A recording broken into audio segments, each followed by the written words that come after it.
तो last episode के ending में हम लोगों ने देखा था कि किस तरीके से एलन का प्लान फेल हो जाता है और अब वो जो अल्बा हीरोन है वो उसके ऊपर हमला कर रहे हैं। वो मोस्टर अब उसके ऊपर लगातार हमले करने लगता है, पर अब एलन भी उसके सभी अटैक्स को डॉज करता है। इसके बाद वो एक आइडिया निकालता है। वो अब सकर्स को बाहर निकालता है जो कि अब जाकर उस मोस्टर की एनर्जी को ड्रेन करने लगते हैं। इस वजह से उस मोस्टर का ध्यान भी भटक जाता है और अब इसी मौके का फायदा उठाकर एलन थोड़ा सा दूर हो जाता है। इसके बाद वो फिर से अपने काफी सारे कुत्तों को समन करता है और काफी सारे सकर्स को भी, और अब वो लोग सभी जाकर उस मोस्टर को घेर लेते हैं। वो मोस्टर भी अब लड़ नहीं पा रहा होता है और अब एलन जाकर अपनी तलवार से उसके ऊपर हमला कर देता है। इस वजह से वो मोस्टर भी मर जाता है और अब एलन को 100 XP मिल जाता है। ये देखकर वो काफी ज्यादा खुश हो जाता है क्योंकि उसने अपनी जिंदगी का ये पहला मॉन्स्टर मारा है। अगले सीन में वो अब उसी अल्बा हीरोइन को लेकर घर पर आता है। सभी लोग भी अब ये देखकर काफी हैरान हो जाते हैं। वो अब उससे पूछने लगते हैं कि आखिर तुम इस मोस्टर को कैसे मारा है। तो एलन अब झूठ कह देता है। वो कहता है कि ये मोस्टर आराम से बैठा हुआ था तो मैंने जाकर छुपके से इसके ऊपर हमला कर दिया। ये सुनकर तो क्रेना भी अब उसकी तारीफ करती है और कहती है कि तुम तो कमाल के हो। तभी रोडी नोटिस करता है कि एलन के चेहरे पर चोट लग गई है। वो उससे कहता है कि क्या तुम्हें कहीं और भी चोट लगी हुई है। तो एलन कहता है कि नहीं, ये तो बस हल्की सी खरोच है, मैं ठीक हूँ। तभी गेड़ा भी एलन की तारीफ करता है। वो कहता है कि तुमने तो इस मोस्टर को एक लकड़ी की तलवार से और कुछ पत्थरों से हरा दिया, वैसे इसके ऊपर कुत्ते के काटने के निशान क्यों हैं? क्या तुमने इसे काटा है? वहीं एलन अब एक्सक्यूज बनाने लगता है। वो कहता है कि नहीं, ऐसा नहीं है, लड़ते टाइम शायद अपने आप ही ऐसा हो गया। ये सुनकर तो गेड़ा भी काफी हैरान रह जाता है। इसके बाद अब वो रोडिन से कहता है कि तुम आराम करो, मैं जाकर इस मोस्टर के खून को निकाल लेता हूँ। इतने में एलन अब नोटिस करता है कि जो गेड़ा है उसके पीछे सर पर चोट लगी हुई है। तो उसे समझ आता है कि ये चोट उसे क्रेना की वजह से ही लगी होगी, यानी कि क्रेना पहले से पावरफुल हो चुकी है। तभी गेड़ा अब एलन के पास आकर कहता है कि मेरी मदद करना, तो वो भी मान जाता है। अगले सीन में वो लोग अब उस अल्बा हीरोइन को नीचे टांग देते हैं। इससे अब उसके अंदर का सारा खून निकल जाएगा और अब वो लोग इसे आराम से खा पाएंगे। वहीं गेड़ा अब एलन को सारी नई नई बातें बताने लगता है। वो बताता है कि जैसे कि जो अल्बा हीरोइंस होते हैं, एवरेज उनका वेट 60 किलोज होता है और जब तुम इनका खून निकालोगे और उन्हें सुखा दोगे तो इनका 20 किलोग्राम कम हो जाएगा। ऊपर से इसके अंदर सिर्फ आधा ही मीट होता है जिसे खाया जा सकता है और इनके पंख भी काफी अच्छे बिकते हैं, पर हमें ज्यादातर इसका ये पीस अपर क्लासेस को देना पड़ेगा, यानी कि बैरोन को। ये सुनकर एलन हैरान जाता है। वो कहता है कि इसका मतलब जो 60% टैक्स हम लोग को भरना पड़ेगा वो मोस्टर्स पे भी भरना पड़ेगा। तो वो कहता है कि हाँ, पर वो लोग इतने अच्छे हैं कि अगर हम लोग किसी ई रैंक के हॉर्न रैबिट को हराते हैं तो वो लोग हमसे टैक्स नहीं लेते हैं, लेकिन जो ये अल्बा हीरोन है ये डी रैंक के होते हैं तो हमें टैक्स भरना ही पड़ेगा।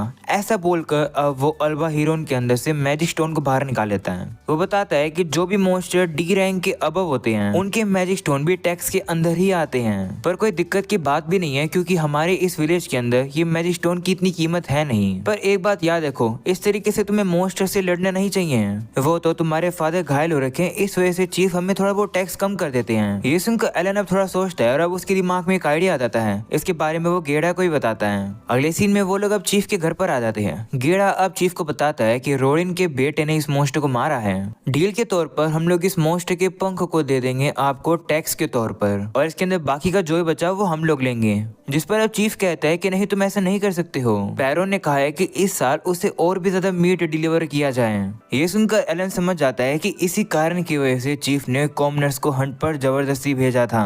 वहीं गेड़ा अब चीफ से कहता है कि तुम तो काफी बार्गेन कर रहे हो, ऐसी बात है तो ठीक है, हम लोग तुम्हें मैजिक स्टोन भी दे देंगे। तो अब चीफ कहता है कि ऐसा कैसे चलेगा। तो अब गेड़ा नाटक करने लगता है। वो कहता है कि लगता है कि तुम भूल गए हो, तुम्हारी ही गलती की वजह से हमारा हीरो रोडिन घायल हो गया। अब उसकी गरीब फैमिली भूख के कारण मर जाएगी और इसका सारा ब्लेम पता नहीं किस पर लगेगा। वहीं एलन भी अब नाटक करने लगता है। वो कहता है कि मुझे बहुत भूख लगी है। वो तो बेहोश होने की भी एक्टिंग करने लगता है, जो देखकर अब चीफ डर जाता है। वो कहता है कि ठीक है, रोडिन काफी काम करता है तो ठीक है, तुम लोग ये मीट रख सकते हो। ये सुनकर एलन काफी खुश हो जाता है कि उसका प्लान काम कर गया। वो अब चीफ का शुक्रिया करता है और कहता है कि इसका मतलब फ्यूचर में भी हम लोग मीट रख सकते हैं और तुम्हें बस हम लोग पंख और मैजिक स्टोन दे देंगे, है ना। तो चीफ भी हैरान होकर कहता है कि मुझे लगा था कि आज की बात है ये। तो वो लोग अब फिर से अपना प्लान शुरू कर देते हैं। गेड़ा अब एलन से कहता है कि तुमने उन मोस्टर्स को मारा भी नहीं है और अभी से ही तुम उन्हें काउंट करना शुरू कर रहे हो। उन्हें वैसे भी पाना काफी ज्यादा मुश्किल है ना चीफ। तो अब चीफ भी उनकी चाल में फंस जाता है। उसे लगता है कि जो एलन है वो और मॉन्स्टर्स को तो क्या ही मार पाएगा। वो अब कह देता है कि ठीक है, अगर तुम लोग मार पाए तो उसकी मीट को तुम लोग रख सकते हो। और अब इसी के साथ एलन का प्लान काम कर जाता है। अगले सीन में वो फिर से उन्हीं रैबिट्स को यूज करता है जिससे कि वो फिर से अल्बा हीरोज को बुला सके। और इस बार तो दो ही एक ही बारी में आ जाते हैं। और इससे पहले कि वो लोग एलन के समन्स को मारे, एलन अपने समन्स को वापस ही बुला लेता है। इसके बाद एलन अब सकर्स को भेज देता है उन मॉन्स्टर्स की एनर्जी को ड्रेन करने के लिए। जैसे ही उनकी एनर्जी थोड़ी सी कम हो जाती है, एलन अब उनके ऊपर पत्थर फेंक देता है जिससे कि वो और थोड़े घायल हो जाते हैं। फिर एलन अपने कुत्तों को भी भेज देता है और अब वो लोग भी उन्हें डैमेज देकर नीचे ही गिरा देते हैं।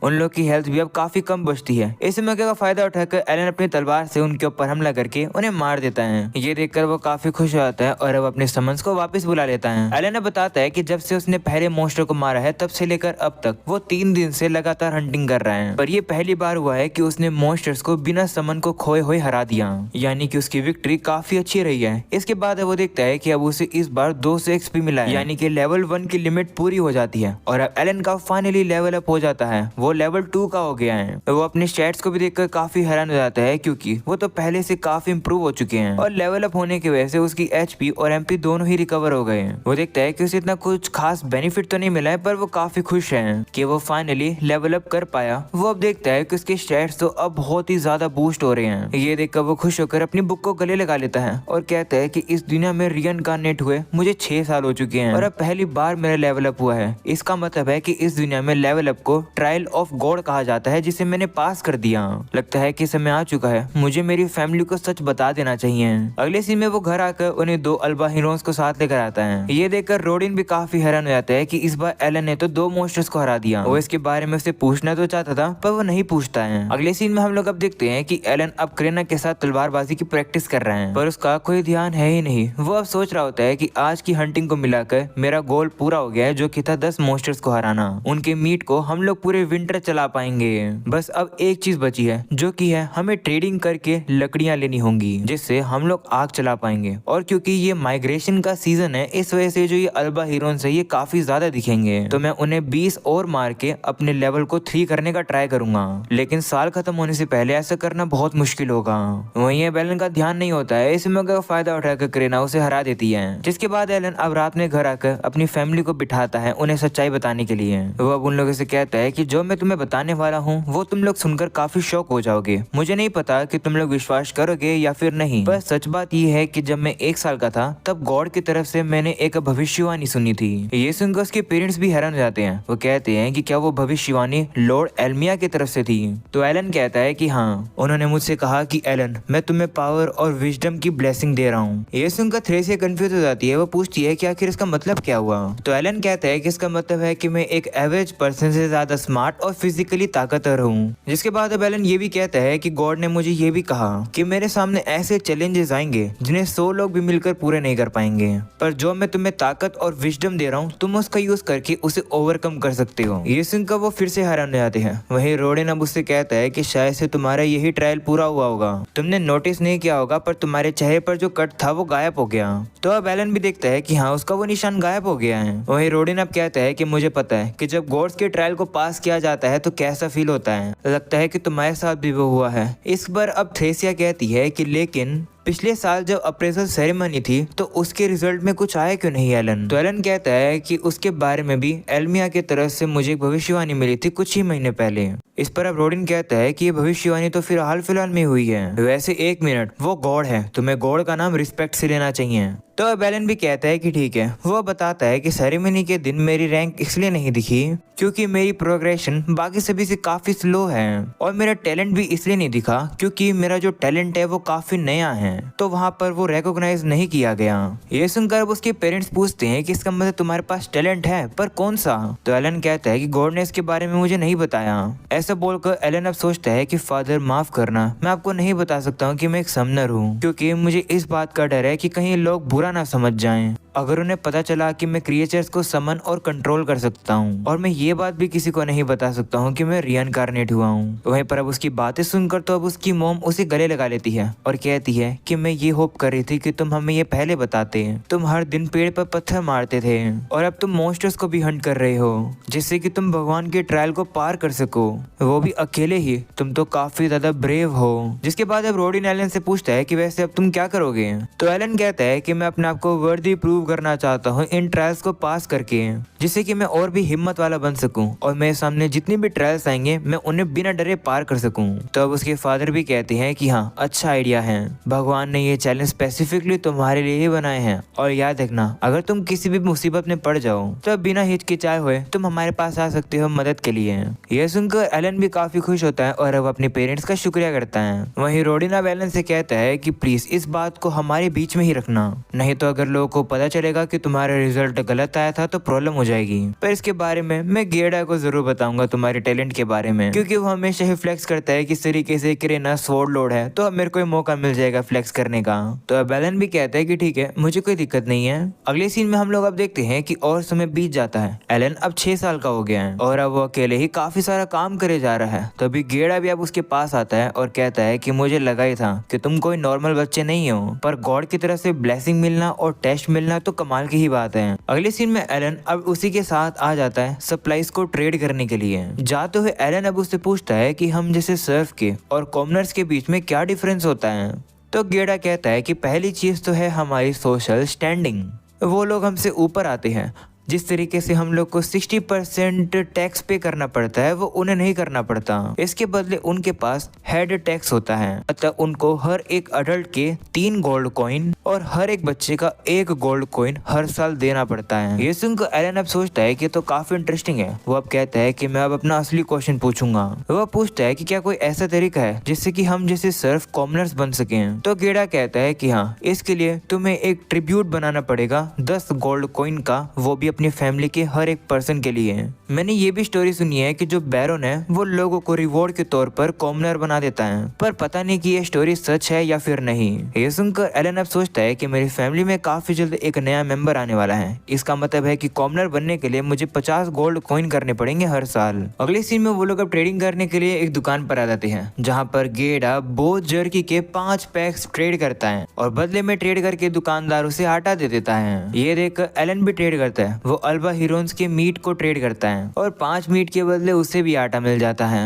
इसके बाद वो और भी दुकानों पर जाता है और अब वो इसी तरीके से ट्रेड करके अलग अलग सामान को खरीदता है। इसके बाद जाते टाइम एलेना बताता है कि मीट का 1 पैक हमें 4 दिन की लकड़ियों का इंतजाम करके दे देता है। मुझे समझ आ गया है कि बार्टर सिस्टम कैसे काम करता है। अगली बार जब मैं मार्केट में आऊंगा तब मैं और रिसर्च करूंगा।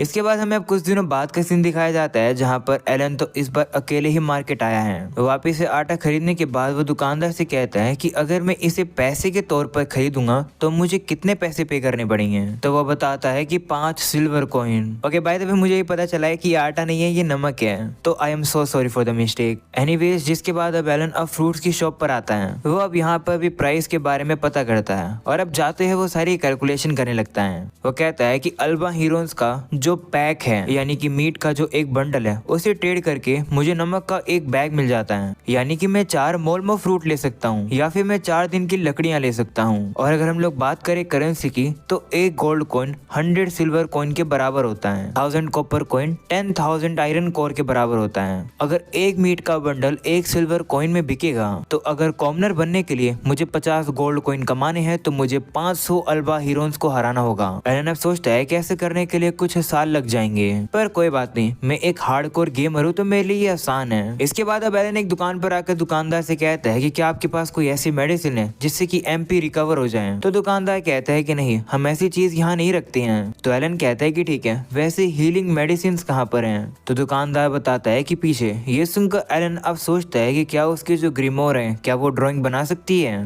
वो अब ट्राई करता है और हाँ, वो उन मेडिसिन की ड्राइंग को बना पाता है। इसके बाद अब एलन उससे पूछता है कि इनमें से म्यूलर्जी फ्लावर कौन सा है। तो दुकानदार अब भड़क जाता है। वो कहता है कि मेरे पास वो नहीं है और अगर होता भी तो भी मैं तुम्हें डिस्काउंट करके वो नहीं देता। तो एलन पूछता है कि तुम इतना गुस्सा क्यों हो गए। तो वो कहता है कि पिछली बार की बात है जब मैंने वो फ्लावर बेचा, तभी से लेकर अब तक मैं काफी फ्रस्ट्रेटेड हूँ। तो एलन कहता है कि क्या आप गेड़ा की बात कर रहे हो, उसने भी ये फ्लावर 1 महीने पहले खरीदा था। तो वो कहता है कि हाँ, मैं उसी की ही बात कर रहा हूँ। वो अचानक से आया और उसने कहा कि उसे बेस्ट मेडिसिन चाहिए। मेरे पास वो फ्लावर बस एक ही था स्टॉक में। तो मैंने उसे कहा कि इसके बदले मैं उसे 5 गोल्ड कॉइन लूंगा, पर उसने मुझसे भीख मांगी कि मैं उसे 3 गोल्ड कॉइन में दे दूं और कहा कि वो बाकी 2 गोल्ड कॉइन बाद में दे देगा। उसे अपने दोस्त को बचाने के लिए वो मेडिसिन चाहिए थी। वो मुझसे नीचे बैठकर भीख मांग रहा था। ये सुनकर तो एलन भी हैरान हो जाता है। वो कहता है कि मुझे नहीं पता था कि गेड़ा मेरे फादर के लिए इतना कुछ करता है। दुकानदार अब कहता है कि गेड़ा काफी ज्यादा जिद्दी था, वो बात मान ही नहीं रहा था, तो मुझे वो फ्लावर देना पड़ा, पर इससे मेरा तो नुकसान हो गया।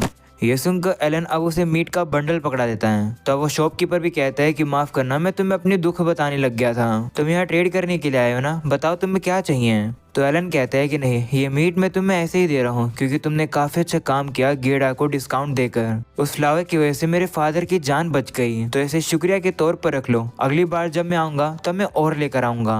शुक्रिया, ऐसा बोलकर एलन अब वहां से चला जाता है। जाते हुए एलन को अब वेपन की शॉप मिलती है। वो अब वहां देख रहा होता है कि ये सामान तो काफी महंगा है। तभी उसे वहां पर 2 गोरा मिलता है जो कि गुस्से में उसे कहता है कि तुम मेरी फादर की दुकान के आगे ऐसे क्यों खड़े हो। तो एलन कहता है कि ऐसे ही। ऐसा बोलकर एलन अब जा ही रहा होता है, पर तभी 2 गोरा उसे धक्का मार के नीचे गिरा देता है। एलन को भी गुस्सा आ जाता है। वो कहता है कि तुम्हें क्यों कर रहे हो। तो 2 गोरा कहता है कि अगर तुम्हें यहाँ से जाना है तो तुम्हें पहले मेरा नौकर बनना पड़ेगा।